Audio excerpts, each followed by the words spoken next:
ಪ್ರಜ್ವಲ್ ರೇವಣ್ಣ ನಡೆ ಇದೆಯಲ್ಲ ಇದು ಬಹಳ ಕುತೂಹಲವನ್ನ ಈಗ ಕೆರಳಿಸ್ತಾ ಇದೆ.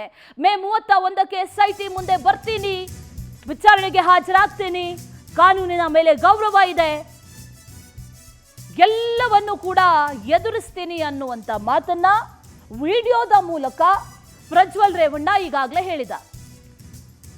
ಮತ್ತೊಂದು ಕಡೆಯಲ್ಲಿ ನಿರೀಕ್ಷಣಾ ಜಾಮೀನಿಗಾಗಿ ಅರ್ಜಿಯನ್ನ ಕೂಡ ಸಲ್ಲಿಕೆ ಮಾಡಿದ್ದಾರೆ. ಹಾಗಾಗಿ ತಡರಾತ್ರಿ ಬೆಂಗಳೂರಿಗೆ ಬರೋದು ಡೌಟ್ ಅಂತ ಹೇಳಲಾಗ್ತಾ ಇದೆ.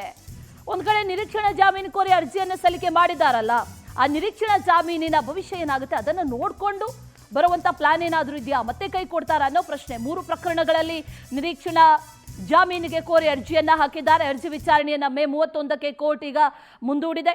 ನಾಳೆ ಬಂದು SIT ಮುಂದೆ ಹಾಜರಾಗ್ತೀನಿ, ಎಲ್ಲ ವಿಚಾರಗಳಿಗೂ ಎಲ್ಲ ಪ್ರಶ್ನೆಗಳಿಗೂ ಉತ್ತರವನ್ನ ಕೊಡ್ತೀನಿ, ಯಾವುದೇ ರೀತಿಯಲ್ಲೂ ತಪ್ಪಿಸ್ಕೊಳ್ಳಲ್ಲ ಅನ್ನುವಂಥ ಮಾತನ್ನ ವಿಡಿಯೋದ ಮೂಲಕ ಹೇಳಿರುವಂಥ ಪ್ರಜ್ವಲ್ ನಾಳೆ ಬರ್ತಾರಾ ಅನ್ನೋದು ಮೊದಲ ಪ್ರಶ್ನೆ.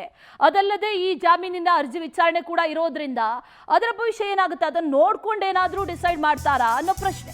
ಪ್ರಜ್ವಲ್ ರೇವಣ್ಣ ಬಂದ್ರೆ ಬಂಧಿಸೋದಕ್ಕೆ ಈಗಾಗಲೇ SIT ಟೀಮ್ ರೆಡಿ ಆಗಿದೆ. ಪ್ರಜ್ವಲ್ ಅರೆಸ್ಟ್ ಆದ್ರೆ ನಿರೀಕ್ಷಣಾ ಜಾಮೀನು ಪ್ರಯೋಜನ ಇಲ್ಲ. ಹಾಗಾಗಿ ಜಾಮೀನು ಅರ್ಜಿ ಏನಾಗುತ್ತೆ ಅಂತ ನೋಡ್ಕೊಂಡು ಪ್ಲಾನ್ ಮಾಡ್ತಾರಾ ಅನ್ನೋ ಪ್ರಶ್ನೆ ಕೂಡ ಇದೆ, ಕುತೂಹಲ ಕೂಡ ಇದೆ. ಅರ್ಜಿ ಇತ್ಯರ್ಥಗೊಂಡ ಬಳಿಕ ಬೆಂಗಳೂರಿಗೆ ಬರುವಂತ ಪ್ಲಾನ್ ಅನ್ನೇನಾದ್ರು ಮಾಡ್ಕೊಂಡಿದ್ದಾರಾ? ಹಾಗಾಗಿ ಇವತ್ತೇ ಬರ್ತಾರಾ ಬರಲ್ವಾ ಅನ್ನೋದೇ ಅನುಮಾನ. ಇವತ್ತು ಮಧ್ಯಾಹ್ನ 12:05ಕ್ಕೆ ಈ ಫ್ಲೈಟ್ ಅನ್ನ ಹತ್ತಿದ್ದೇ ಆದಲ್ಲಿ ಪ್ರಜ್ವಲ್ ರೇವಣ್ಣ ಬರ್ತಾರೆ ಅನ್ನೋದು ಪಕ್ಕ. ತಡರಾತ್ರಿ 12:30ಕ್ಕೆ ಆಗಮಿಸುತ್ತೆ ಆ ಫ್ಲೈಟ್.